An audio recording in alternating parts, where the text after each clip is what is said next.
Ito palang ginawa dito sa motor ko ay magpapalit ng ball test bearing. Ang gamit ko ay Fight 2. So ayan na baklas na ng gumagawa. Kanina nakita ko yung bearing mismo ay sa akin lang yung pagkakaano ko lang. Hindi sira yung bearing, kumbaga yung lang kinalawang tapos tumigas yung grasa. Siguro napapasokan ng tubig.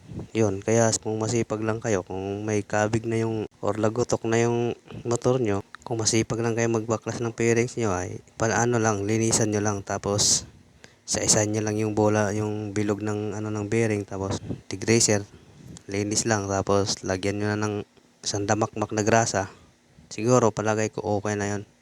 Kasi yung chinik ko yung luma, yung pagbaklas, wala talaga siyang walang mga pingas, walang yupi-yupi. Palagay ko yung lang talaga, yung grasa, tumigas, tapos kinalawang. So, siyempre, pag malakas ang ulan, dadalo yan dyan sa loob. Yan, papasok yan dyan sa gilid-gilid ng papuntang bearing, kaya siguro kinalawang.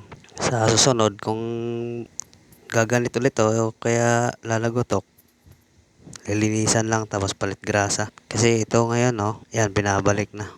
Chikabig kasi yan tapos malagotok. Pag lumiliko ako, ang niya kumukontra, minsan parang dumidiretso pagligo. Tapos pag sa hams naman, konting lang, lagotok na. Yung Fight 2 pala yan nabili ko. Sinusubukan ko lang yung Fight 2, hindi pag masira ulit balik sa stock. 750 yung Fight 2. Ayan, wala na, nakibat na. Wala naman kasi siyang special tools na pang kaya pukpok na lang din. Okay lang. At least basta mahigpitan lang. Pala tong motor ko, Click 150, 16 Kyodo. Yan, naglalagoto ka na